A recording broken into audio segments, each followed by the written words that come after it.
सुप्रभात बच्चों। कक्षा एकादश के छात्र छात्राओं का आज की कक्षा में स्वागत है। हम पिछले दिनों से पढ़ रहे हैं गोस्वामी तुलसीदास की विभिन्न रचनाएं। आज उन्हीं में से हम दोहावली पर विचार विमर्श करेंगे। दोहावली, दोहा प्लस अवली। दोहा की अवली माने कतार, पंक्ति। फिर अब आप देखिए किस तरह से दोहे का लक्षण है कि पहले और तीसरे में 13-13 मात्राएं, दूसरे और चौथे में 11-11 मात्राएं होती हैं। तो इस दोहे में आप देखेंगे मनुष्य के स्वभाव के बारे में बताया गया कि मनुष्य किस तरह से जो स्वार्थपरता का मिसाल पेश करता है और कुछ लोग उसे देखकर सबक ले लेते हैं और दूसरे उसी का अनुकरण कर लेते हैं। हरो चरहि तापहि बरत, फरे पसारहि हाथ। दुनिया कितनी स्वार्थी है। हरो चरहि, फसल या पेड़ पौधे जब हरे रहते हैं तो पशु उसे चर लेते हैं, मनुष्य उसे काट देते हैं अपने इस्तेमाल में लाने के लिए। तापहि बरत, और अगर वो पेड़ सूख गया तो लोग उसे काट करके सूखी लकड़ी को जलाकर ताप लेते हैं, अपनी सर्दी दूर कर लेते हैं, या ईंधन के रूप में भोजन बनाने में उसका इस्तेमाल कर लेते हैं। फरे पसारहि हाथ, और वही पेड़ जब फलों से परिपूर्ण हो जाता है तो लोग उसके सामने हाथ फैलाते हैं, अर्थात उससे फल प्राप्त करने की इच्छा करते हैं। तुलसी स्वार्थ मीत सब। तुलसीदास कहते हैं कि संसार में सभी लोग स्वार्थ के मित्र हैं। जब तक उनका स्वार्थ है तब तक दोस्ती गहरी है। परमारथ रघुनाथ, लेकिन रघुनाथ मर्यादा पुरुषोत्तम भगवान राम परमार्थ के लिए बने हुए, वो निस्वार्थ भाव से किसी की सहायता करते हैं। तुलसीदास ने और जगह भी लिखा है कि सुर नर मुनि सबकी याही रीति, स्वार्थ लाग करें सब प्रीति। सभी लोग स्वार्थवश प्रेम करते हैं। तो इस दोहे से हमें शिक्षा मिलती है कि मनुष्य का स्वभाव कितना स्वार्थी है कि वह पेड़ के हरे भरे रहने पर चारा खाने वाले पशु उसे खा लेते हैं, सूख जाने पर लोग उसकी सूखी लकड़ी को जलाकर अपनी सर्दी दूर करते हैं, तापते हैं, और जब वो फल से परिपूर्ण होता है, लद जाता है, तो लोग उसके सामने हाथ फैलाते हैं। तुलसीदास इन उदाहरणों से सिद्ध करना चाहते हैं कि इस तरह मनुष्य स्वार्थ का ही मित्र है। जब तक स्वार्थ है तब तक दोस्ती है, और परमार्थ के लिए मात्र भगवान राम है। परमारथ रघुनाथ। मान राखिबो मांगिबो, पियसो नित नव नेहु। अपने सम्मान को भी बचाइए, लोगों से मांगिए भी, और पियसो नित नव नेहु, अपने प्रिय से नए प्रेम के साथ हमेशा संबंध जोड़िए। तुलसी तीनों सब फवै। तुलसीदास कहते हैं ये तीनों तब फवते हैं, माने शोभा पाते हैं। कौन तीनों? मान सम्मान को बचाना, लोगों से याचना करना, और अपने प्रिय के प्रति प्रेम भाव से परिपूर्ण रहना। ये तीनों तब शोभा पाते हैं जो चातक मत लेव। जब लोग चातक पक्षी की तरह अपना विचार, अपना सिद्धांत बना लेते हैं। चातक पक्षी के बारे में कहा जाता है कि वह पीता है तो सिर्फ स्वाति नक्षत्र की बूंदों को, उसी से अपनी प्यास बुझाता है, वो भी गर्दन झुका करके नहीं, गर्दन उठा करके, और बाकी बरसात से उसको कोई लेना देना है। जिसको स्वाति के जल से मिले जिंदगी, उसको सावन के बादल से क्या फ़ायदा। अपने नियम का पक्का होता है चातक, पिएगा तो स्वाति नक्षत्र का जल पिएगा, नहीं तो प्यासा मर जाएगा। ये उसका सिद्धांत है, खुददारी है। नहीं जांचत नहीं संग्रही, शीस ना ही नहीं ले।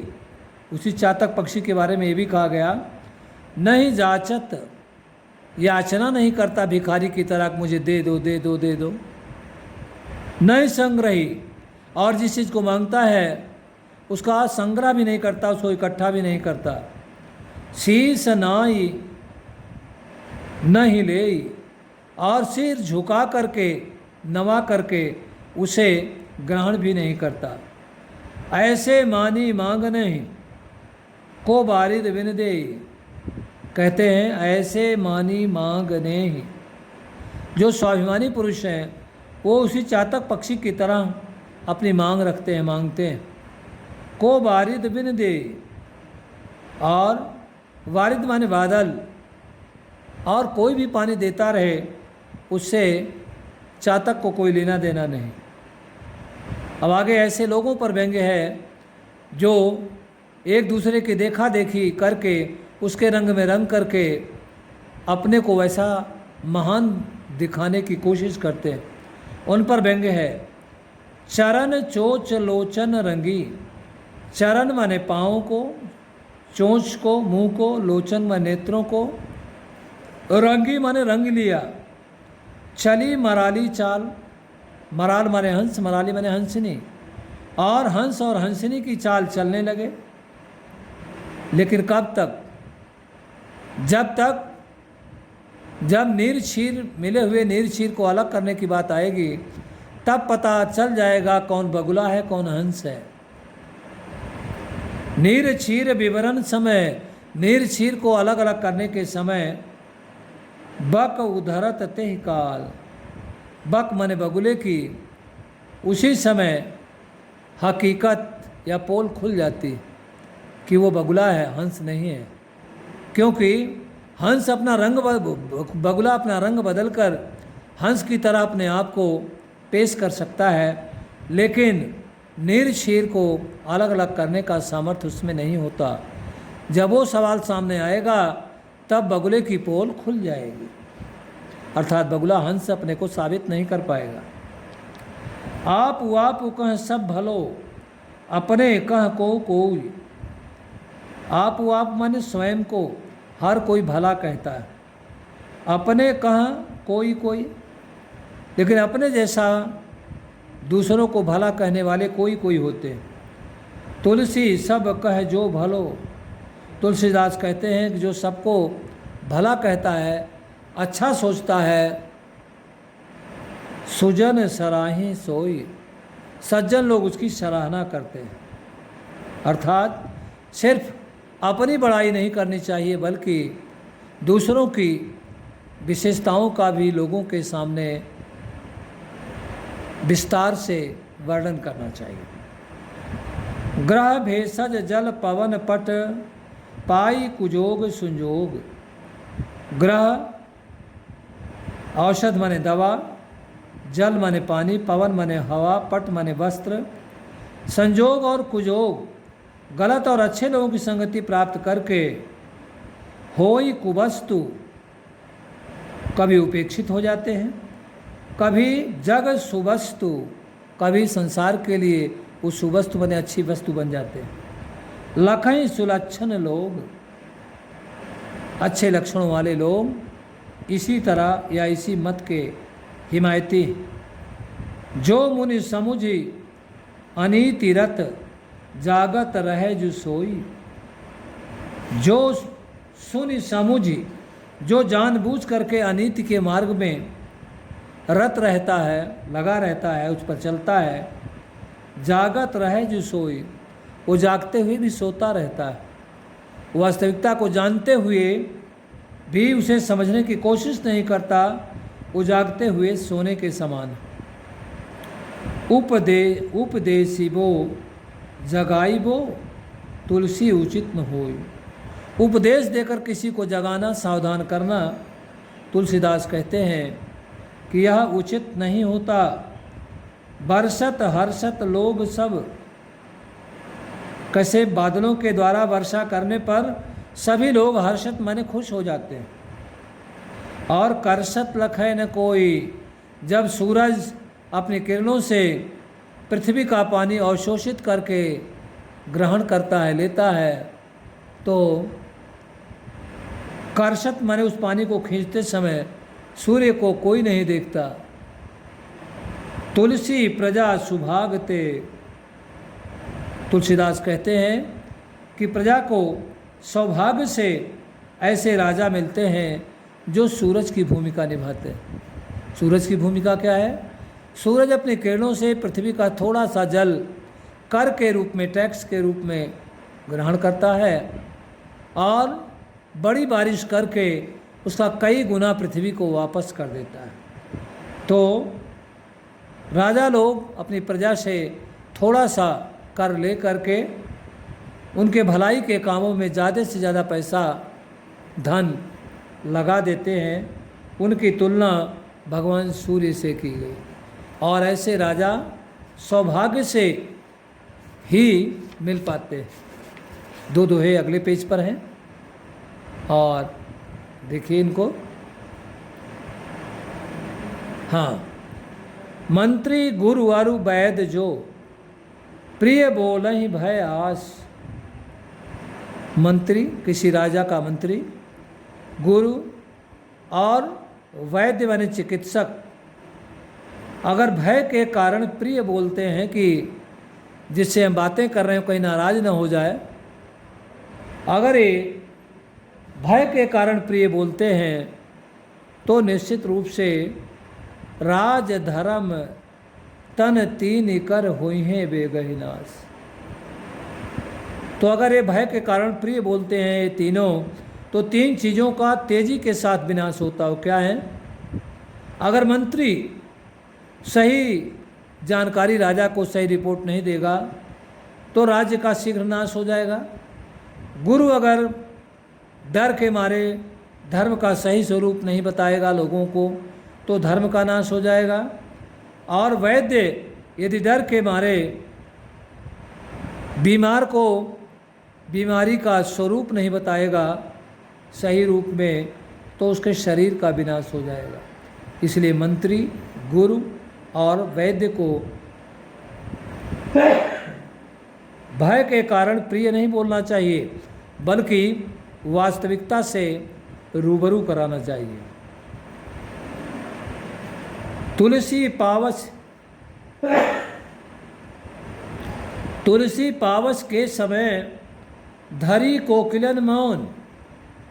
यहाँ लक्षणा शैली है, मैंने लाक्षणिक शब्दावली का प्रयोग किया गया, लक्षणा शब्द शक्ति का प्रयोग किया गया। तुलसी पावस के समय, पावस वर्षा ऋतु, तुलसीदास कहते हैं कि वर्षा ऋतु के समय धरी कोकिलन मौन, कोकिला माने कोयल मौन धारण कर लेती, क्योंकि वर्षा के समय में टर टर आवाज़ करने वाले मेढकों का बोलबाला होता है।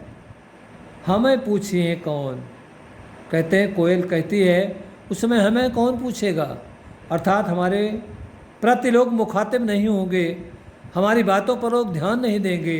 वर्षा के समय सच पूछो तो चारों तरफ मेढकों की आवाज़ का ही वर्चस्व होता है। बच्चों, अगला टॉपिक आपका इसमें है विनय पत्रिका। विनय पत्रिका का पहला पद हम आज आपको पढ़ देंगे, बाकी दो तीन जो रहेगा अगली कक्षा के लिए। कबहू कहों यह रहनी रहोंगे। तुलसीदास अपने आराध्य मर्यादा पुरुषोत्तम राम को संबोधित करके हुए कहते हैं कि हे भगवान, हे मेरे आराध्य, कब तक मैं इस तरह उपेक्षित अवस्था में रहूँगा। कबहू कब तक, हाँ माने मैं, ब्रज भाषा का है, यही रहनी रहूँगी, अर्थात उपेक्षा का शिकार आपसे अलग रह करके जीवन कब तक जीता रहूँगा। श्री रघुनाथ कृपाल कृपाते, कहते रघुकुल तिलक भगवान राम जो दया के सागर हैं, उनकी कृपा से मैं कब संत स्वभाव गहोंगे, कब तक कब मैं संत स्वभाव को ग्रहण करूँगा। जथा लाभ संतोष सदा, काहू से कछु न चाहोगे। कहते हो अवस्था कब आएगी मेरी ज़िंदगी में जब मैं लाभ हानि को बराबर समझते हुए संतुष्ट हो जाऊंगा और किसी से कुछ नहीं मांगूंगा, किसी से कोई अपेक्षा नहीं करूंगा। परहित निरत निरंतर मन क्रम वचन नेम निभाऊंगो। परहित मैं दूसरे की भलाई के लिए निरत माने लगा रहूँगा, निरंतर माने हमेशा मन क्रम और वाणी से उसका निर्वाह करूँगा। परुष वचन अति दुषः, कठोर वाणी अत्यधिक कठिनाई से सहन करने योग्य होती है। श्रवण सुन ते पावक न दहोगे, कानों से सुन करके उसे उसकी आग में मैं नहीं जलूँगा। कठोर वाणी कहते हैं, कठोर वाणी कान श्रवण मार्ग होई संचर है और वेद है सकल शरीर। कानों के रास्ते शरीर में प्रवेश करती है और पूरे शरीर को दुखी बना देती है। विगत मान सम शीतल मन, अपने सम्मान की बात, अभिमान की बात मैं भूल जाऊं। सम शीतल मन, लाभ हानि दोनों अवस्थाओं में मेरा मन शीतल हो, संतुष्ट हो। पर गुण नहीं दोष कहूँगे, मैं कभी भी दूसरे के गुणों में दोष नहीं निकालूंगा, नहीं कहूँगा। अर्थात मैं लोगों में सिर्फ उनसे अच्छाई ही ग्रहण करूँगा। अन्यत्र भी कहा गया कि साधु ऐसा चाहिए जैसा सूप स्वभाव, श्रवण द्वार हो, साधु ऐसा चाहिए जैसा सूप स्वभाव, सार सार को गहिर है थोथा दे उड़ाए। संतों का स्वभाव सूप के समान होना चाहिए, जो काम लायक दाने को अपने पास रख लेता है और बिना काम वाले दाने को उड़ा देता है। परिहरि देह जनित चिंता, शरीर जन्य चिंता को त्याग कर दूंगा और दुख सुख संबुद्धि से होंगे। सुख और दुख दोनों अवस्थाओं में मैं समान बुद्धि रखूंगा। ये सब तब होगा जब भगवान की कृपा मुझ पर होगी। महान लोग ऐसे ही होते हैं, सूर्य उदय होते भी लाल, अस्त होते भी लाल। दुनिया में आने की खुशी नहीं थी और दुनिया से जाने का कोई गम नहीं। तुलसीदास प्रभु यही पथ रही, अविचल हरिभक्त लहोगे। तुलसीदास कहते हैं, हे प्रभु, हे स्वामी, मैं इस रास्ते पर अविचल बिना विचलित हुए आपका भक्ति भाव धारण करके अपना जीवन यापन करूँगा। अर्थात इस मार्ग का हमेशा इसी रूप में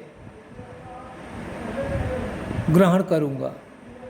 बच्चों, आज की कक्षा यही समाप्त होती है। आगे जो 3 पद इसके बचते हैं विनय पत्रिका के, हम उसको अगली कक्षा में चर्चा करेंगे। तब तक के लिए धन्यवाद।